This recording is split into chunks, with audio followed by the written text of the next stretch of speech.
Wendy's, you guys have a problem. There's an epidemic going on. I'm sure if you've been on the internet in the last few weeks, you've noticed it too. It doesn't take a savvy eye to notice the tricks that the world is playing on us. I am, of course, talking about Wendy's usage of the memes in an attempt to promote their business.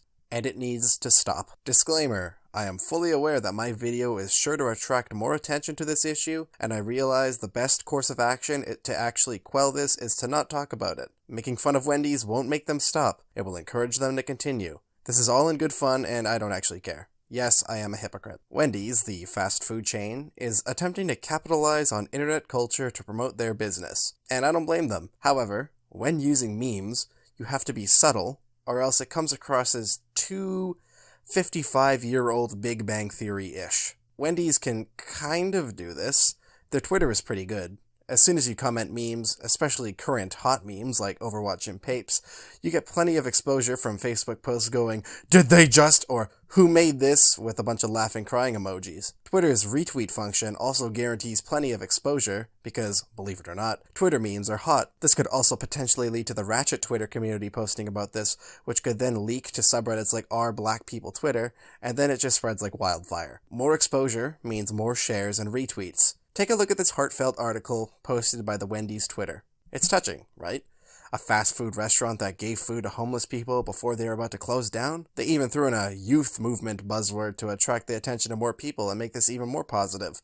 You know, I'm a firm believer in volunteering leading to positive contributions in adolescents and teenagers' lives, so this image really puts a smile on my face. I got a few hundred favorites and about 35 retweets. That's awesome. Now take a look at this. This is a video of CNN discussing hard-hitting facts. Wendy's Twitter beef with a customer. This has 2,600 favorites and 1,100 retweets. Furthermore, this wasn't even posted by Wendy's. This was retweeted by them, so they spread it to an even wider audience of 1.22 million followers. The memes have overtaken acts of kindness, and yes, I'm fully aware that the example I used previously is propaganda for a company that slaughters countless animals and probably a lot of other junk, but still, it is a positive, tangible change that they're doing. What started this initial Twitter craze was Wendy's beef with a customer on Twitter. Now, I'm going to be quoting a scientifically reviewed website, knowyourmeme.com, for this issue. A Twitter user by the name of thuggy-d questioned Wendy's claim to fame, their never frozen beef. He scathingly, and I mean savagely, there were no survivors, said this to Wendy's: "Your beef is frozen and we all know it.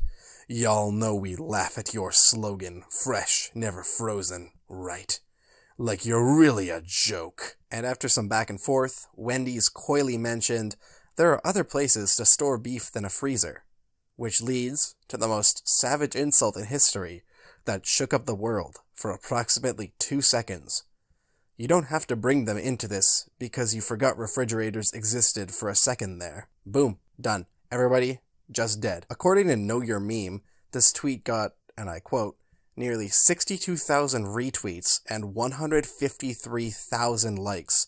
Now, think about this from Wendy's perspective. You're a fast food burger chain who plays second fiddle to McDonald's. Wendy's was never as popular as McDonald's, and according to revenue statistics from Food and Drink franchise, Wendy's is the 4th most profitable fast food restaurant in America, with McDonald's in first by a comparative landslide. So imagine you're the Wendy's Twitter, and for the first time, you got this ridiculous exposure for roasting a customer on Twitter. You get exposure and positive feedback from, let's be honest, insulting a customer. What do? Do you return to being the generic, stoic business that remains profitable, but not as profitable as desired? Or do you capitalize on this opportunity to gain more exposure on the internet and drive more customers to your product? People are already heuristically intrigued by positive and visually appealing imagery.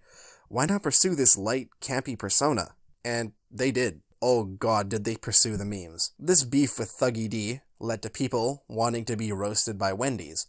I guess for more exposure to themselves, but also because there was a crack shown in a business that was once stoic. But I'm not gonna lie, some of these are hilarious. Here's a compilation if you want to see their best roasts. But my personal favorite is a girl named Mika asking Wendy's where the nearest McDonald's is, and the response being this. That got 13,000 retweets. That's amazing. It showed that Wendy's had some brevity and can be open to its customers. So that's all harmless good fun. What's the issue? They just post memes and roasts to people, right? Well, there are a few problems with that. The first is that Wendy's pursuing memes is nothing new. They've been attempting to capitalize on internet culture for the past few years, and they have been failing miserably at it. Try to watch this video and see if you don't curl up in shame. Wendy's new jalapeno fresco spicy chicken is so deliciously hot, it's generating reactions from everyone, like the memer. Ooh, eat spicy goodness like a boss. The memer was their first bit of advertisement that attempted to utilize memes to promote their business, but it failed to understand internet culture. Firstly, this was an outdated meme. It used outdated meme text, and it was a joke that didn't make any sense.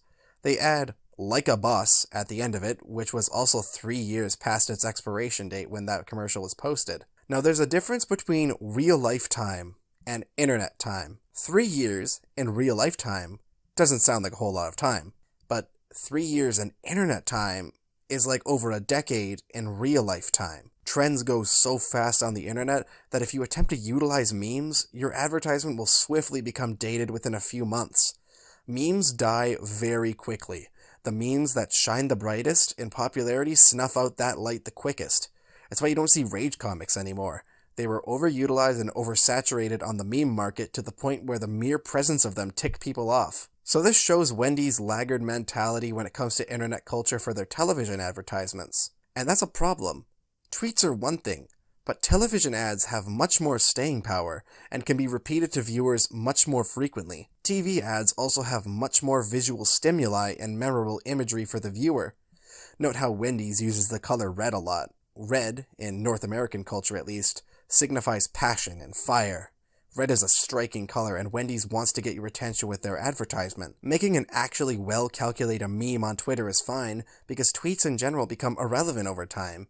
Nobody remembers a tweet about a deal on a burger 2 months after it's made. People have way too much stuff in their life to possibly remember that. People will move on to the next trend or the next thing that catches their attention. And hey, I guess the memer resonated with me after I first saw it, so I suppose it kind of did its job. But that ad didn't make me want to go to Wendy's. It made me want to make a video making fun of Wendy's. This ad doesn't make the spicy chicken burger look appealing. The memory of the memer will be constantly associated with this burger. The memory of the memer commercial will be constantly associated with outdated memes, rather than some positive Filipino kid ukulele that usually plays during FIFA pack openings. The second problem with this ad is just how forced it is. Like, they're talking about how dope this spicy chicken sandwich is, and then Wendy's lady just goes, "Just ask the memer his opinion." Like, it comes out of left field and has no subtlety whatsoever. That's another big problem. This meme is right in your face and has absolutely nothing to do with the product. A joke becomes unfunny and sticks out if it has nothing to do with the content at hand. It's why a lot of Family Guy's cutaway gags fail, because they're completely unrelated to the plot of the episode. The presence of the memer is such pandering to internet culture that they're going to get ridiculed. Look, memes are stupid, they're idiotic, but I love them. A lot of people love them. You can't possibly escape their XD so relate qualities. They're dumb, relatable jokes at this current point, and they're the ultimate inside joke as well. They have become synonymous with the word joke at this point. When I scroll through my Facebook feed, I see garbage, right? Everybody sees garbage. But we expect garbage. We expect political garbage. We expect targeted ads. We expect propaganda. We expect cheese-filled cooking videos. We expect garbage memes. Memes that become so ingrained in the internet browsing experience that them popping out of nowhere is business as usual. A meme popping up in an advertisement about a burger from a company that's usually calculated and deliberate with their advertisements is textbook pandering, and the consumers of internet culture know it. We all know it's uncomfortable and forced, and it just does not work. So they did the exact same again in December of 2016. 1 month before writing this, Wendy's did the exact same thing again. They repeated the same formula as the memer. Talk about how good their burger is, shove in an unrelated meme that, hey, at least it was hot at the time, at least there's some improvement. It's notable that this occurred right after the Twitter roasts and Wendy's posting pictures of Papes. They saw that memes could be profitable, but didn't understand why it worked on Twitter. See, it was fine on Twitter because Twitter businesses are usually uber serious and to the point.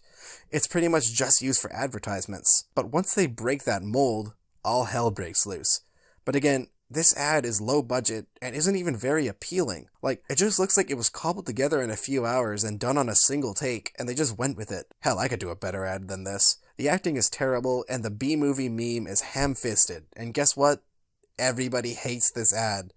There's also these awkward, terrible, giant lips on the bees. It's just horribly unfunny, and I can't even tell what the product is advertising. It's garbage. So this leads me to the penultimate point.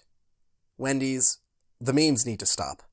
The usage of memes and advertisements detracts from their entire point, and nobody finds them appealing. People don't like to see memes in places they don't expect them. Your Twitter memes were a surprise, but they were on Twitter, which is loaded with memes. A completely forced B-movie joke and the memer are horrible and don't encourage people to buy your product. Memes are fads. They come and go and are completely forgotten. They're cheap, disposable content that's meant to be chewed up and spit out and then moved on to the next one. And I understand if you want to use memes to make a terrible ad that makes the ad memorable. Yes, people remember the ad, but they don't remember it for your product. They remember it because of your misunderstanding of internet culture. The memes date your ad and actually make them uncomfortable. When A&W attempted memes, it was terrible, but they actually realized that there was a problem with it and then took their product seriously. They know they're lame and they make fun of themselves for it. They use jokes that don't rely on people to know a reference. A reference is not a joke. A reference is a reference. Memes are essentially inside jokes at this point. By focusing the ad on an inside joke, you repel the audience you are trying to pander to and ostracize potential buyers. But that's the end of my pointless rant. I understand that this video brings awareness to their memes, and I know this issue is ultimately pointless, but I hope that by the off chance you're watching this, Wendy's, please stop using memes and take yourself seriously. People will respect you a lot more for that. That's going to wrap up this video. Thanks so much for watching. Please subscribe if you enjoy. The support I've gotten recently means the world to me. I apologize for the lack of fancy editing. I didn't have much footage to go off of, so this is the best I could do. The few subscribers I gained recently, I want to thank you all so much for that. You guys encouraged me to pursue even greater content, and I couldn't do any of this without you. Have a fantastic day, everybody.